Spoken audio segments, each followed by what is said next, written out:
Gente, inicialmente eu gostaria de ajudá-los a entender o que fez com que durante anos e mais anos eu me mantivesse na completa alienação relativa à violação dos direitos humanos no Rio de Janeiro. Até hoje eu não entendo como houve o massacre da Candelária, a chacina de Queimados, de Vigário Geral, e eu não fiz nada. Não consigo entender isso. Talvez essa demora tenha relação com a espécie de conversão que eu experimentei com 20 anos de idade. Eu conheci o Cristo que trouxe sentido para a minha vida. Eu não tenho como descrever o horror que me causa a vida sem esperança do Evangelho.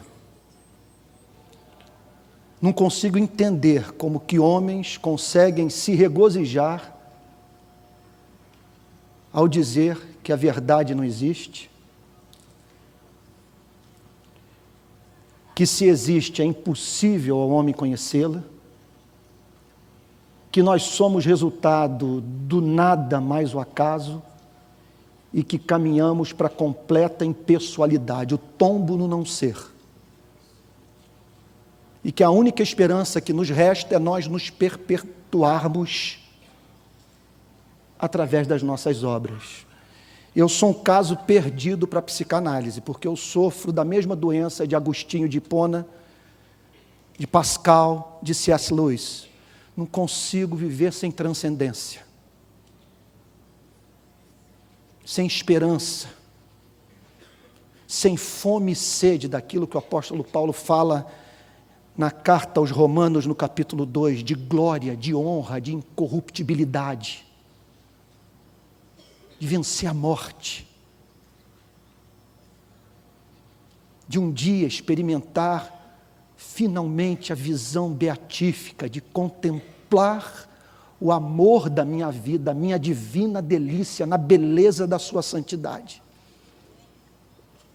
Então, por isso, em razão da natureza da minha conversão, que inicialmente eu me converti mais ao Cristo que me salvava da minha perdição metafísica, do que ao Cristo que me salvava da minha perdição moral, isso só fui entender depois. Eu dediquei a maior parte do meu ministério à apologética, à defesa da fé e à tentativa de dar esperança para as pessoas. Acontece que não dava para viver assim, apenas dedicado ao mundo da filosofia, sem que isso assumisse uma desembocadura prática, especialmente num país campeão de violação dos direitos humanos, que é a 7ª economia do mundo e, ao mesmo tempo, a nação mais desigual do planeta. O Brasil dos bairros de periferia de São Paulo, das favelas do Rio de Janeiro, do sertão nordestino, das comunidades ribeirinhas do Amazonas. Com 20 anos, então, eu acordei do meu sonho metafísico. Era surfista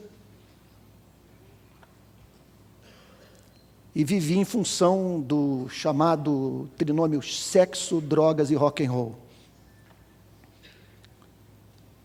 E com vergonha eu lhes digo que só fui acordar do meu sono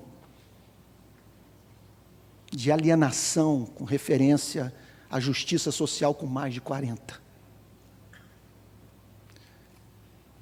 E minha vida foi mudada, eu posso dizer, no presídio de Bangu, em 2006, quando traficantes decidiram, numa ação orquestrada, meter terror no Rio de Janeiro. No dia 28 de dezembro de 2006, eles mataram 19 pessoas nos mais diferentes pontos do Rio de Janeiro. Entre elas, 8 que foram queimadas vivas num ônibus que cruzava a cidade.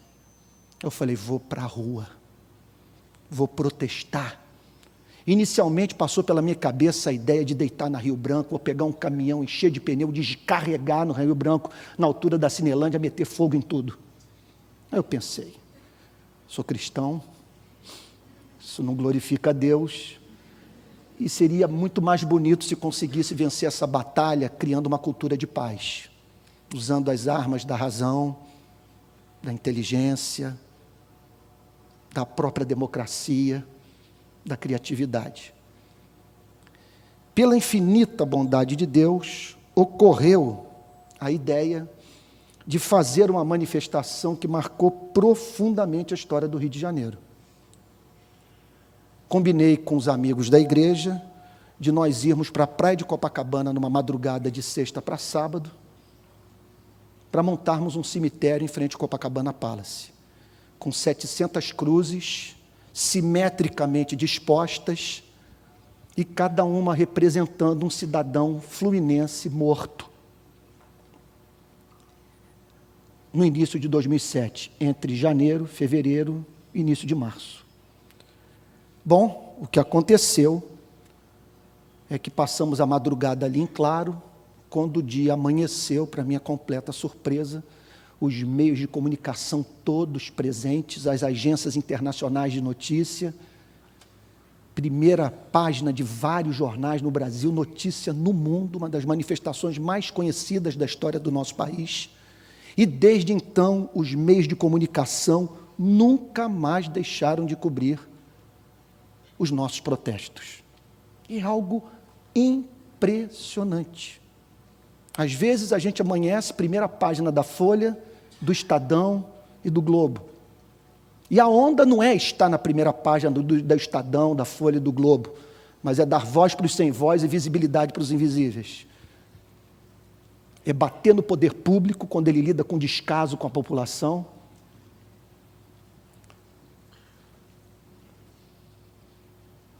E conscientizar a sociedade do que está acontecendo no nosso país.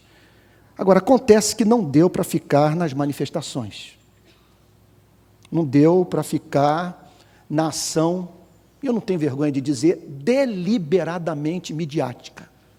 Nós não organizamos manifestação para as pessoas que passam na rua verem. É tudo para os meios de comunicação, a fim de que nossa voz seja amplificada e possamos alcançar milhões de pessoas. Às vezes, as manifestações são feitas em parceria com cinegrafistas e fotógrafos. E aí, meu irmão, qual é a melhor posição dessa cruz? Onde botar essa vassoura, e esse coco, e essa bola de futebol? Qual é o melhor ângulo? Embora isso tenha um objetivo útil, estou absolutamente convencido que contribui para a nossa democracia, não dava para ficar só nisso. Então, tive que conhecer o Rio Underground, para que minhas ações, juntamente com os amigos da cidade, tivessem consequência. E pudessem ser levadas a cabo a partir de conhecimento de primeira mão. Então, fui parar no sistema prisional, falando de uma forma mais precisa, nas carceragens da Polícia Civil. O pai de um amigo meu foi preso, esse amigo pediu para que eu o visitasse, depois de uma hora de conversa, eu procurei um policial civil, me identifiquei e pedi para que ele me permitisse entrar no interior das celas. Por um milagre da graça divina, ele anuiu ao meu pedido, abriu uma porta de ferro, depois a segunda. Quando ele abriu a terceira, até onde minha memória me ajuda, eu só me lembro de eu agarrado às grades e gritando: o responsável por isso aqui deveria estar preso. Isso é um crime. Porque eram centenas de homens no antigo estábulo da Polícia Militar, com 25 centímetros quadrados para cada detento. com grande parte deles com tuberculose, sarna, sem direito a banho de sol. Eu fiquei alucinado. Conheci o delegado responsável pelo núcleo de controle de presos da Polícia Civil, delegado Orlando Zacconi, que esteve bem envolvido com as investigações do Amarildo, e ele, Hare Krishna, gente finíssima, abriu as portas da carceragem para a gente. Levamos lá para dentro a imprensa, BBC de Londres, Al Jazeera, Jornal Globo. Um voluntário nosso ganhou a primeira página do Jornal Globo, segurando um termômetro dentro de uma das celas, que apontava para 56,7 graus Celsius.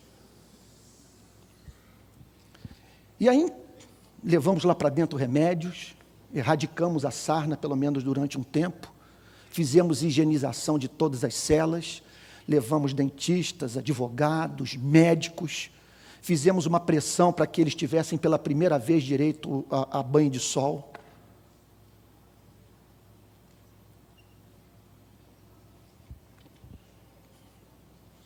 E passamos a escrever para jornal e filmar o drama daqueles homens, muitos dos quais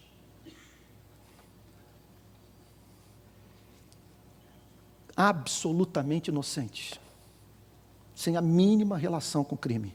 São os chamados buchas, que estavam na hora errada, no lugar errado, na companhia de gente errada, se é que pode dizer isso. Porque muitas vezes cresce junto com o traficante dentro da favela.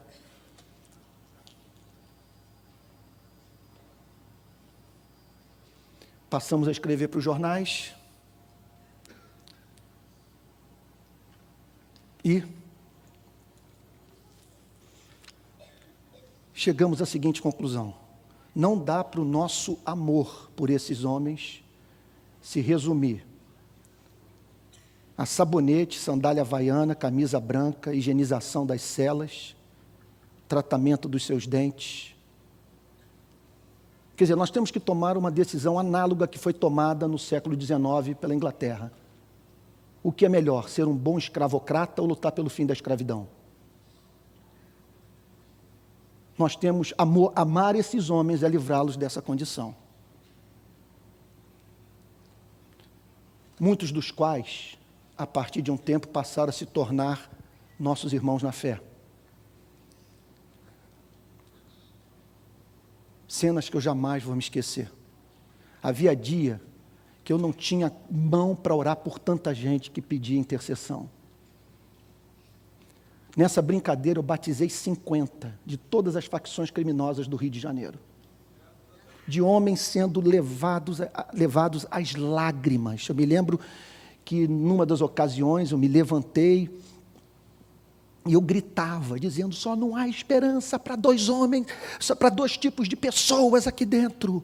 Primeiro, aquela que diz: pau que nasce torto não se endireita jamais. E lá tem que ser o papo reto, você tem que ir direto ao ponto. Pois eu quero lhe dizer que há um Deus poderoso, especialista em ser humano, e que vai transformar a sua vida, e você vai voltar para a sua comunidade, para o espanto dos seus amigos e dos seus parentes, em razão da obra gloriosa que Deus vai fazer na sua vida.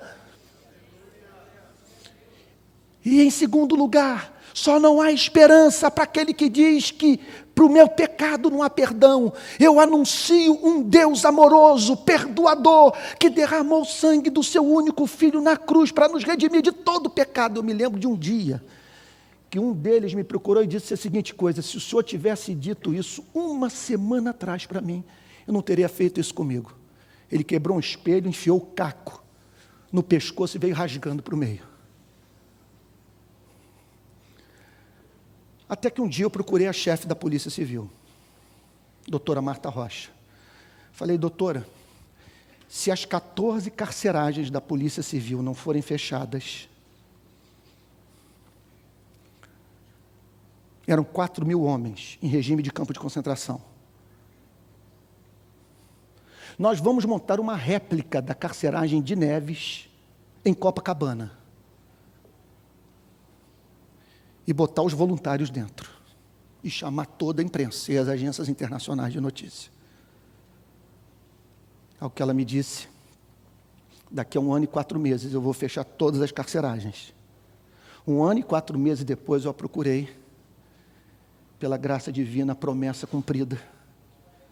E levamos para a praia de Copacabana uma faixa, na realização do nosso primeiro antiprotesto, que foi um elogio ao governo do estado do Rio de Janeiro.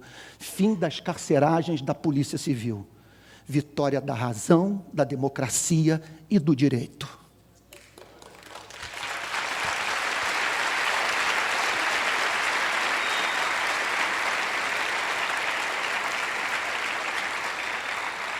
Em seguida, fui parar nas favelas do Rio de Janeiro.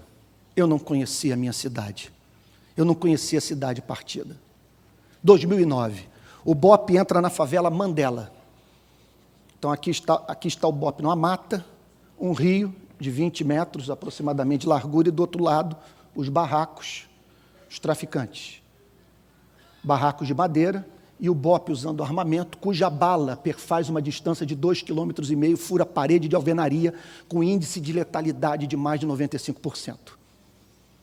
E naquele dia, um soldado do BOPE acertou a testa de um menino inocente. Um tiro de fuzil, bem no meio da sua cabeça, que o levou à morte. Peguei minha câmera, fui para o enterro,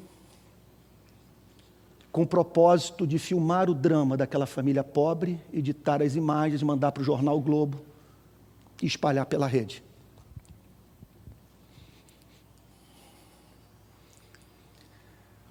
Naquele dia conheci as lideranças comunitárias do Complexo de Manguinhos. Em contato com elas, propus fazermos uma manifestação dentro da favela, contra o BOPE. Cheguei domingo na igreja e disse, olha, nós vamos fazer uma manifestação no coração de uma facção criminosa do Rio de Janeiro, situada na faixa de Gaza. Terror da polícia carioca. Não garanto segurança para ninguém, mas é nosso dever estar lá. Uns 50 foram comigo, a imprensa toda nos acompanhou, as agências internacionais de notícia, e não tardou para que viesse uma informação lá de dentro. Olha, a rapaziada falou que vocês podem entrar na favela. A gente estava na beira do rio. E eu entrei e nunca mais saí. Resumindo a história, hoje a nossa sede é dentro da favela do Jacarezinho. Estamos ali vivendo uma espécie de invasão social. Agora, recentemente, formamos a primeira turma de qualificação profissional. 29 homens que concluíram o curso de qualificação profissional, dos quais mais de 10 já foram empregados. 8 eram bandidos. Tive que parar nos enterros das vítimas da violência, para levar consolação para aqueles que passaram pela pior dor que se possa imaginar. São cenas que nunca mais vão sair da minha memória. Como, por exemplo, a que eu vivi agora em janeiro. Saindo de casa para ir à praia, estava lá no Globo Online, morre criança em Belford Roxo. Liguei para o voluntário e falei, vamos conhecer essa história? Fomos para Belford Roxo.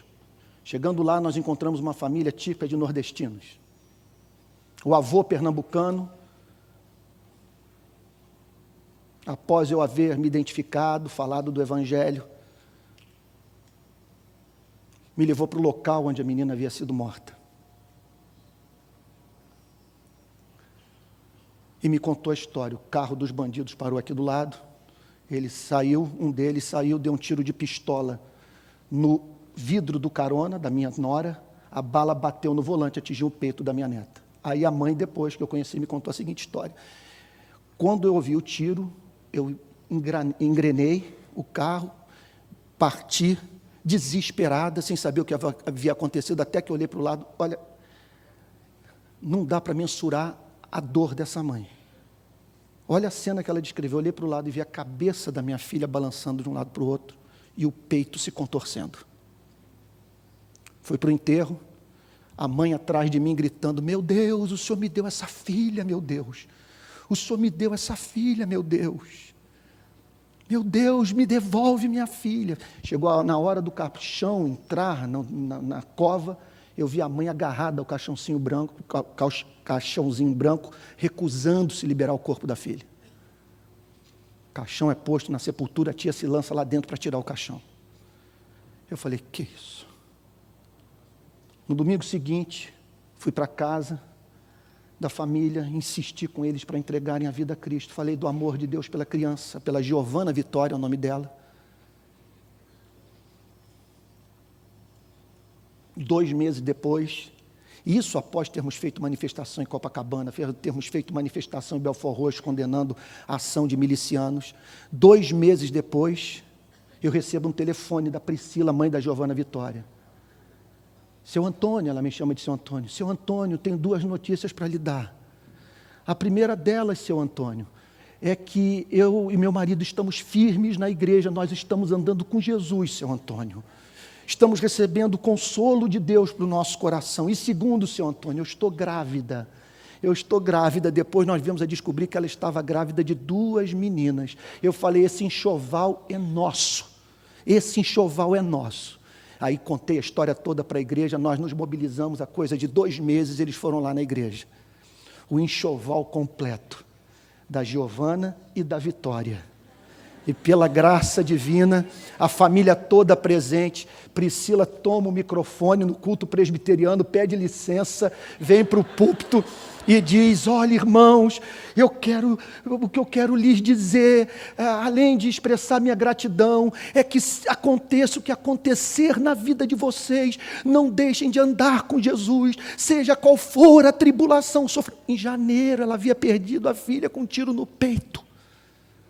As 2 meninas acabaram de nascer, a Giovana e a Vitória. Irmãos, não dá para viver o cristianismo de outra forma.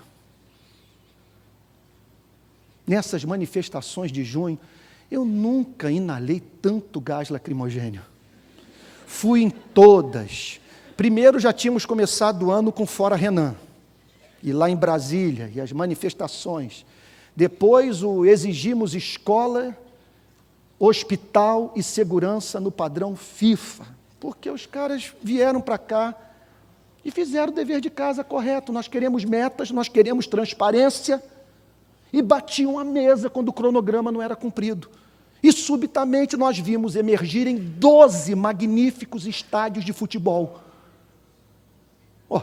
Porque houve vontade política para construir arenas esportivas e não há vontade política para a construção de escolas, de hospitais e para uma segurança pública à altura das demandas da nossa sociedade. Botamos aquelas bolas de futebol em frente ao Congresso Nacional, bicamos as bolas em plena Copa das Confederações, o protesto se chamava Passando a Bola para o Congresso.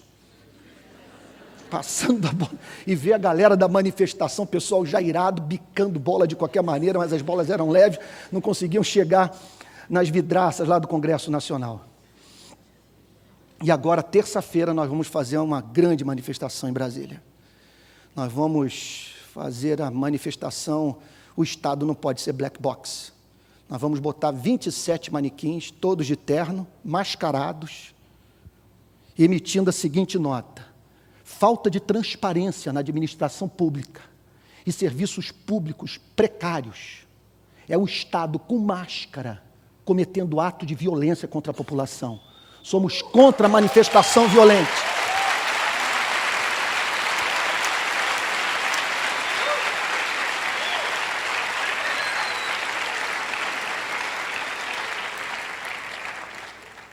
Mas não pode ser assim.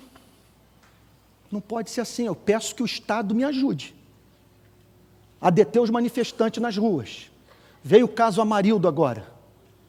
Inclusive foi tragicômico. Eu estava no hotel com a minha esposa, na verdadeira lua de mel, uma agenda super complicada, e finalmente surge aquele final de semana para celebrarmos o amor.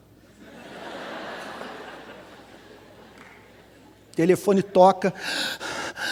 Pastor, sou eu, a Elisângela, membro da nossa igreja que mora na Rocinha. A família do Amarildo está pedindo ajuda do Rio de Paz. Aí trata de eu ligar no meio da lua de mel lá para o delegado, me conta a história, o que está acontecendo e tal, e fui para a favela. Levei minha câmera, andando, fuzil, pistola, apesar da UPP. Chego na casa do Amarildo, essa aqui é a casa do Amarildo, mas por que o vaso é do lado do fogão? Faz cocô e feijão ao mesmo tempo. Essa é a casa do Amarildo. Eu falei, bandido ele não pode ser. Matador, líder do tráfico, não é possível. Certamente ele está ali, a boca em frente à casa. Ele conhece os caras. Provavelmente tem informação. Mas como que a vida do crime pode remeter uma família com 6 filhos para viver nesse lugar? Bati foto, falei, agora segura esse cartaz aí. Junta mais a família, os filhos e tudo mais, o Anderson, as meninas, a Beth, a esposa. Onde está Amarildo? E lançamos a campanha. Liguei para o Jornal Globo, olha, estamos lançando a campanha Onde está Amarildo? E não vem com esse papo. Aí começamos a falar sobre isso, da entrevista e escrever. Que funcionou muito no regime militar, mas não funciona mais nessa democracia que está emergindo nas ruas, de desqualificar a vítima para justificar a prática criminosa.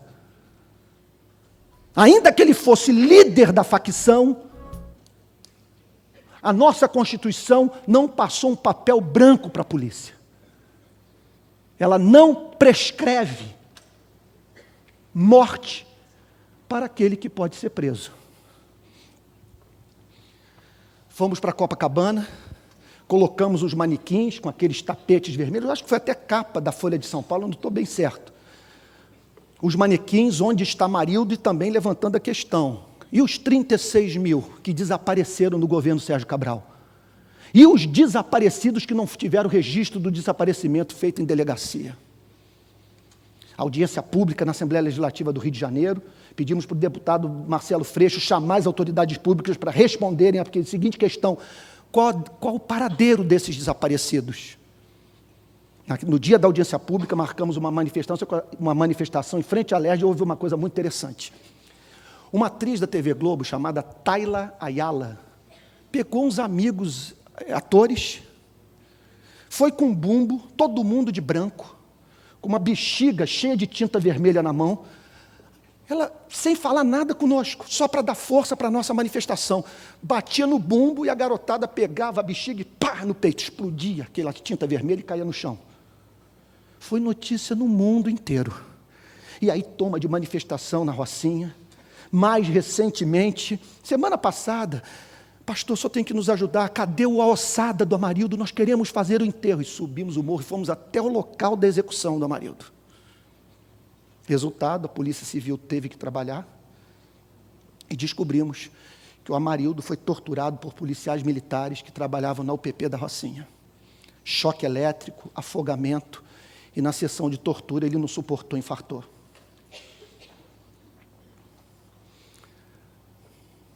Bom, o que eu espero que vocês façam desse testemunho? Que vocês ofereçam seus corpos a Deus para serem instrumentos de justiça num país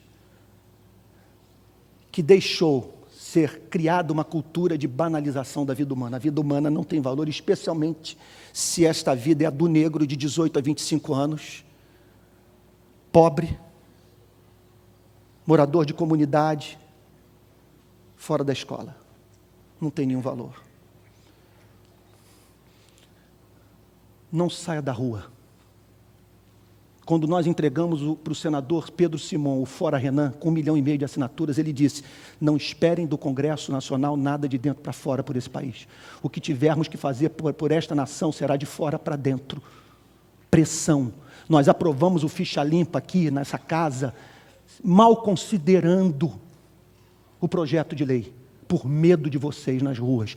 Não saiam nas ruas. Se diz um senador, me pegou no aeroporto de Brasília e disse: pastor, o Brasil está nas mãos de 5 mil famílias ricas que mandam no Congresso Nacional, elas detêm 60% da nossa riqueza. Por isso nós temos um país de dimensão continental com bolsões de miséria para todo lado. Que você pense na possibilidade de entrar na vida pública. de glorificar a Deus através do exercício do mandato que dê voz aos sem voz e visibilidade para os invisíveis. Essa é uma vocação nobre, que você exerça a sua profissão com excelência. Viver vida significativa não é ser apenas missionário e pastor. Você glorifica a Deus não sendo missionário e pastor, mas sendo fiel à sua vocação. E se Deus o chamou para ser defensor público, médico, engenheiro, costureira, cabeleireiro, glorifique a Deus, fazendo com excelência o seu chamado. Assim nós vamos iluminando o mundo, salgando a terra.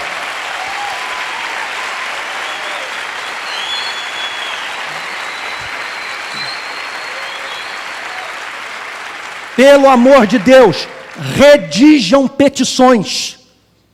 Podem não ter um efeito legal, mas criam fatos políticos que constrangem o poder público. Nós somos milhares, os movimentos sociais no Brasil não tem povo, nós somos 45 milhões. 45 milhões que não podem deixar que o Douglas, de 17 anos, que foi morto na periferia de São Paulo semana passada, leve um tiro no peito de um policial militar e morra dizendo para ele: por que o senhor fez isso comigo? Um voluntário nosso, nós pedimos do Rio de Janeiro, vai na casa do Douglas. Eu acho que ele está até por aqui, o Cláudio, foi lá na casa do Douglas. Sabe o que ele ouviu? O testemunho do irmão que viu o Douglas morrer, dizendo: por que o senhor fez isso comigo? A irmãzinha de 5 anos que chegou para a mãe, vendo a mãe chorando copiosamente: mamãe, não chora não, fica forte que nem eu, veja só, eu não choro, mamãe. Não pode. Que Deus abençoe vocês, em nome de Jesus, e que possamos transcender a igreja que nós recebemos dos nossos antepassados. Sabe? Quer dizer, uma igreja que harmoniza evangelização com compromisso com a justiça social. Vamos ficar de pé? Uma breve oração. Amém.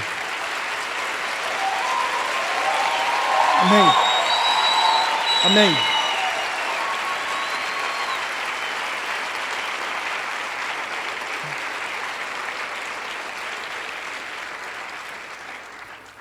Senhor, dá sonhos, ajuda-nos a entrar nas favelas, nas comunidades de periferia do nosso país, que possamos levar para esses locais obras de desenvolvimento humano. Dá-nos graça, Senhor, para criarmos uma cultura de valorização da vida no Brasil, que nunca mais na nossa vida um garçom abra uma garrafa de água mineral sem a gente dizer muito obrigado, que remuneremos bem as nossas empregadas domésticas, Senhor, em nome de Jesus, que possamos dar voz aos sem voz, visibilidade aos invisíveis, Senhor, que o poder público nos tema, Senhor. Ó Deus querido, Deus de toda graça, que Tu use a cada um de nós, a partir das suas habilidades, dons, vocações, para vivermos num país, Senhor, mais justo, mais próximo daquele ideal de justiça, Senhor, que Tua palavra nos ensina que um dia haveremos de desfrutar na Nova Jerusalém. Essa é a oração que fazemos em nome de Jesus. Amém. Muito obrigado.